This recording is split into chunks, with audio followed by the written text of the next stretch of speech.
Le second livre de Samuel, chapitre 11. L'année suivante, au temps où les rois se mettaient en campagne, David envoya Joab avec ses serviteurs et tout Israël pour détruire les fils d'Ammon et pour assiéger Rabba. Mais David resta à Jérusalem. Un soir, David se leva de sa couche, et comme il se promenait sur le toit de la maison royale, il aperçut de là une femme qui se baignait, et qui était très belle de figure.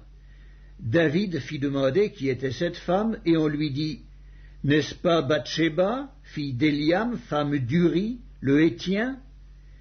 Et David envoya des gens pour la chercher.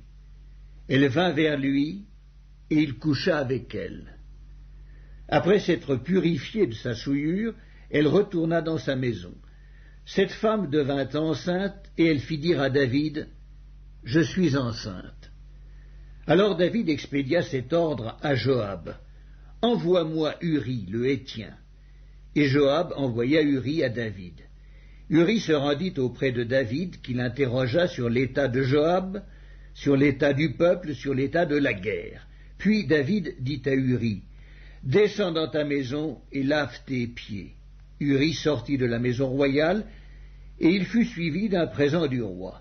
Mais Uri se coucha à la porte de la maison royale avec tous les serviteurs de son maître, et il ne descendit point dans sa maison. On en informa David, et on lui dit, « Uri n'est pas descendu dans sa maison. » Et David dit à Uri, « N'arrives-tu pas de voyage? Pourquoi n'es-tu pas descendu dans ta maison ?» Uri répondit à David, « L'arche et Israël et Juda habitent sous des tentes. Mon seigneur Joab et les serviteurs de mon seigneur campent en rase campagne, et moi j'entrerai dans ma maison pour manger et boire et pour coucher avec ma femme. Aussi vrai que tu es vivant et que ton âme est vivante, je ne ferai point cela. » David dit à Uri, « Reste ici encore aujourd'hui, et demain je te renverrai. » Et Uri resta à Jérusalem ce jour-là et le lendemain. David l'invita à manger et à boire en sa présence, et il l'enivra. Et le soir, Uri sortit pour se mettre sur sa couche avec les serviteurs de son maître, mais il ne descendit point dans sa maison. Le lendemain matin, David écrivit une lettre à Joab et l'envoya par la main d'Uri. Il écrivit dans cette lettre, « Placez Uri au plus fort du combat et retirez-vous de lui, afin qu'il soit frappé et qu'il meure. » Joab, en assiégeant la ville, plaça Uri à l'endroit qu'il savait défendu par de vaillants soldats.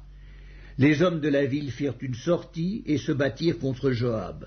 Plusieurs tombèrent parmi le peuple, parmi les serviteurs de David, et Uri, le Héthien, fut aussi tué. Joab envoya un messager pour faire rapport à David de tout ce qui s'était passé dans le combat. Il donna cet ordre au messager, « Quand tu auras achevé de raconter au roi tous les détails du combat, peut-être se mettra-t-il en fureur et te dira-t-il, « Pourquoi vous êtes-vous approchés de la ville pour combattre? Ne savez-vous pas qu'on lance des traits du haut de la muraille? Qui a tué Abimélec, fils de Jérubéchet? N'est-ce pas une femme qui lança sur lui du haut de la muraille un morceau de meule de moulin? Et n'en est-il pas mort à Thébets? Pourquoi vous êtes-vous approchés de la muraille? » Alors tu diras, « Ton serviteur Uri, le Héthien, est mort aussi. » Le messager partit, et à son arrivée, il fit rapport à David de tout ce que Joab lui avait ordonné.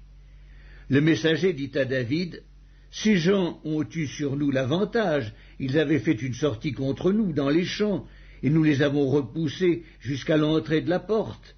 Les archers ont tiré du haut de la muraille sur tes serviteurs, et plusieurs des serviteurs du roi ont été tués, et ton serviteur Uri, le Héthien, est mort aussi. » David dit au messager, « Voici ce que tu diras à Joab. Ne sois point peiné de cette affaire, car l'épée dévore tantôt l'un, tantôt l'autre. Attaque vigoureusement la ville et renverse-la, et toi, encourage-le. » La femme d'Uri apprit que son mari était mort, et elle pleura son mari. Quand le deuil fut passé, David l'envoya chercher, et la recueillit dans sa maison. Elle devint sa femme, et lui enfanta un fils. Ce que David avait fait déplut à l'Éternel.